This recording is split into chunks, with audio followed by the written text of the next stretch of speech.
Why did Italy invade Greece? Whenever this question is asked, generally the answer given is something to the effect of Mussolini wanting to take Greece so that he could remake the Roman Empire, or that Mussolini, simply for one reason or another, wanted a victory for the sake of some vain propaganda. Ultimately, these answers can be reduced to the theme that Mussolini didn't have any good reason at all to invade Greece. But is this actually a fair assessment to make? Did Mussolini really invade Greece for absolutely no reason? In this video, I'm going to attempt to address two questions. Firstly, what reasons did Mussolini and the Italian government give for invading Greece? And then secondly, how legitimate are these claims? I first want to look at the private letters which he sent to his ally Adolf Hitler in the weeks leading up to the invasion. The first letter that I want to look at is from August 27, 1940. In this, he accuses the Greeks of being complicit with the British, despite being officially neutral. Quote, "As regards to the Danube Basin and the Balkans, there has been no change in the agreed-upon policy, which is to keep that zone out of the conflict.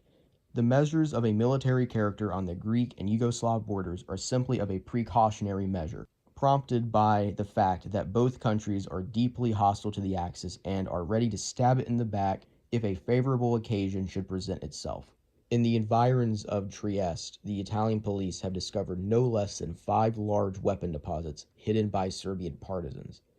Furthermore, it is not unknown to you that both Greece and Yugoslavia have almost completely mobilized their armed forces, and there can be no doubt concerning the effective, continuous, and verified complicity of Greece with Great Britain. All Greek ports are bases against us." Our second letter between Mussolini and Adolf Hitler is dated to October 19, 1940. This is just over a week before the invasion would begin. In this absolute essay of a letter, Mussolini goes over his grievances and goals about the ongoing war effort, and specifically he mentions Greece. In this letter, he would repeat the same accusations against the Greek government as he did in the previous letter. Quote, "For Greece, I am determined to break the deadlock, and very soon.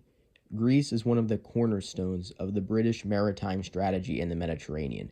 English king, English political class, immature people, but educated to hate Italy. Greece has proceeded with the mobilization of its forces and has since May made air and naval bases available to Great Britain. As can be seen from the documents that von Ribbentrop was kind enough to send me after the discovery of Vitry La Charité.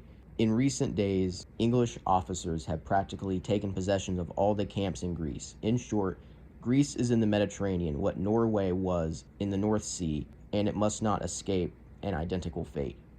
Based off of the sentiments in these letters, it's abundantly clear that Mussolini believed that the neutrality of the Greek government was essentially obsolete, and that the Greek government was covertly doing the bidding of the Allied powers and conspiring against the Axis. And this would be the specific accusation that the Italian government would later make in its diplomatic note to the Greek government in the morning of October 28, 1940.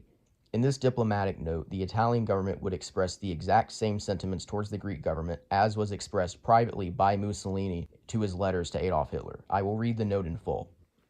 Rome, 28 October 1940, 3 a.m. The Italian government has repeatedly had to note how, during this current conflict, the Greek government has assumed and maintained an attitude which is in contrast not only with normal relations of peace and good neighborliness between two nations, but with the precise duties that the Greek government derives from its status as a neutral state.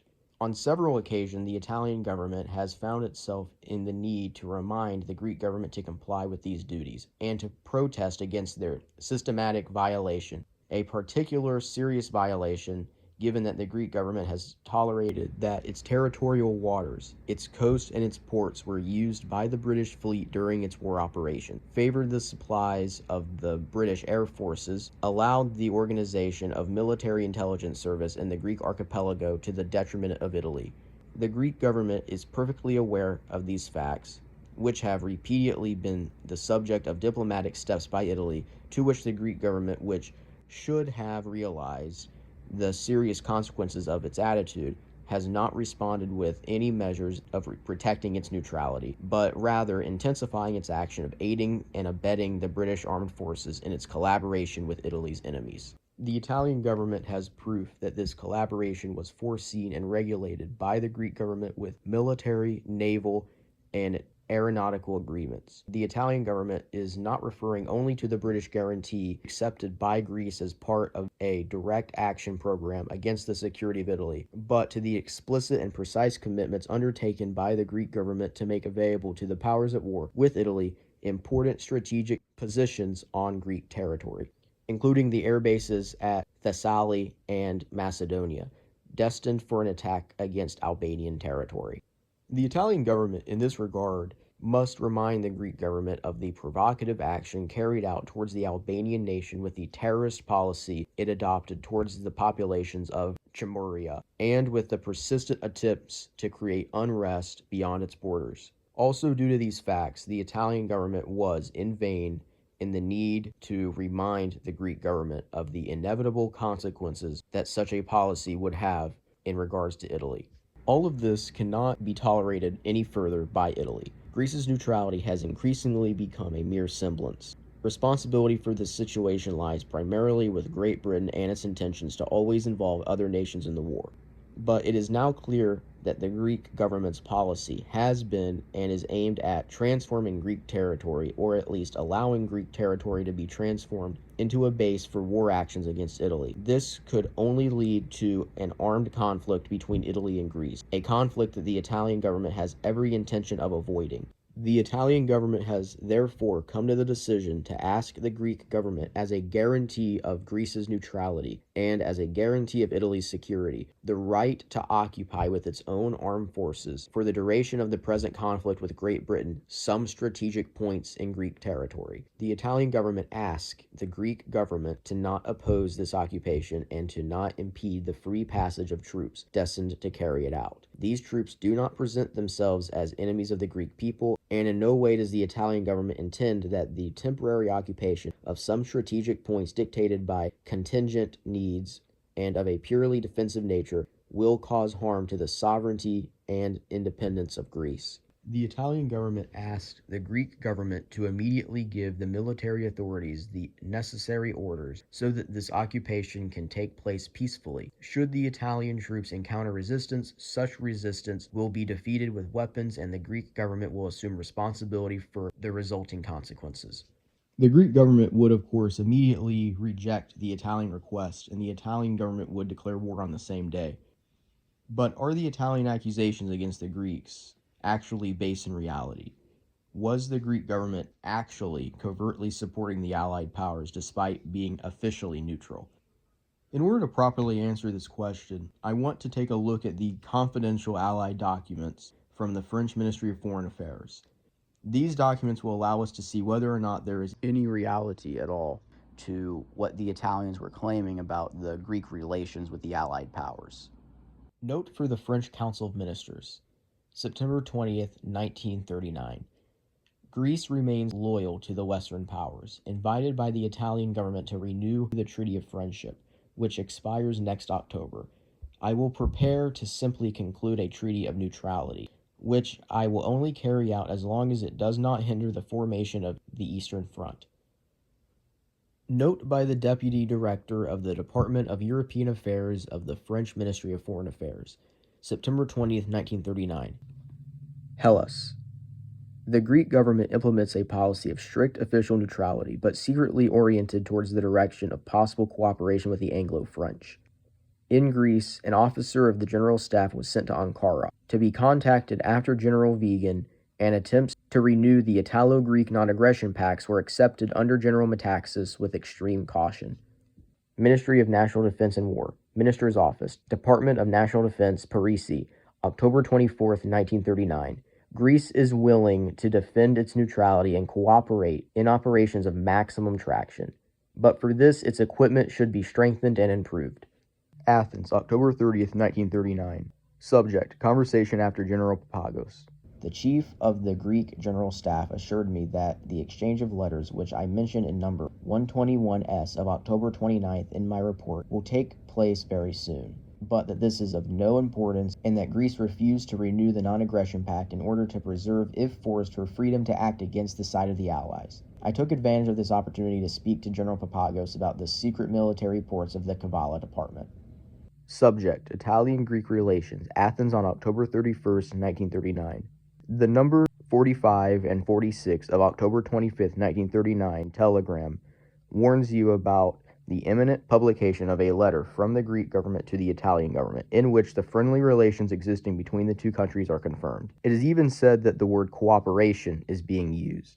This declaration was requested from Italy, whose post-Greece non-aggression pact has expired. In order to avoid its renewal, the Greek government accepted the exchange of letters, which, as it is argued, does not have the same meaning as a bilateral agreement would have, and will leave the Athenians a free hand to provide their assistance in certain circumstances to France and England. The letter of the fascist government drawn up under these terms, as well as the Greek government, will be published as it is said at the same time. March 14th, 1940. Subject: Contact after the Balkan General Staffs. In Greece, Major Serger, an officer of the Directorate of Transportation and Supply, has just completed the reconnaissance of bases assigned to him, which lasted for about a week. I do not yet have the relevant report in my hand. The Greek General Staff has also allowed 2 Air Force officers to carry out a reconnaissance tour. The officers in question returned shortly. Their reports are satisfactory. The recognitions allow to establish the significant effort made by the Greek General Staff for the organization of airfields, allowing the rapid intervention of synchronized air formation. The Greek General Staff hereby places at our disposal the following bases. In Thessaly, the bases of Carditis, Pharsalo, Nia Anchialos, Turnavos, Almiros. In Macedonia, the bases Gia, Nias Pelis, Lebit, Mikra, Megali Mikra, Gorgopi, Hyzero, Livato, Gloris, Florini, Talmados. Regardless of some of the changes that we have asked for, these airfields meet the stated needs. They will be connected to the supply bases by means of communication. Provide them with the Greek General Staff. Now, before I continue, I want to make the note that the Greek government making these air bases available to the Allies perfectly collaborates what the Italian government would later complain about in its diplomatic note to the Greek government, which is what I previously referenced. May 19th, 1940. This material, which should not be accompanied by personnel, is supposed to have been sold to the Greek government. After unloading at the port of Piraeus, it will be distributed on Greek territory, in accordance with the directives of the General Staff of the French Army. The Greek government is therefore willing to receive material destined for possibly disembarked Allied troops. I think it's clear by these confidential documents that the Greek government, for several years leading up to the Italian invasion, were in fact deliberately putting themselves in a pro-Allied and anti-Italian position, and that the Greek government went so far as to decline a renewal of the Greco-Italian Friendship Treaty, just so that the door for armed conflict with the Italians would be intentionally left open. It's clear that the concerns that Mussolini had were, in fact, based in reality. Whether or not you believe that it was still justifiable or not for the Italians to invade the Greeks, it's extremely clear that the Italians absolutely did not invade for no reason. But in fact, the Italians invaded as a result of a perceived threat to their national security.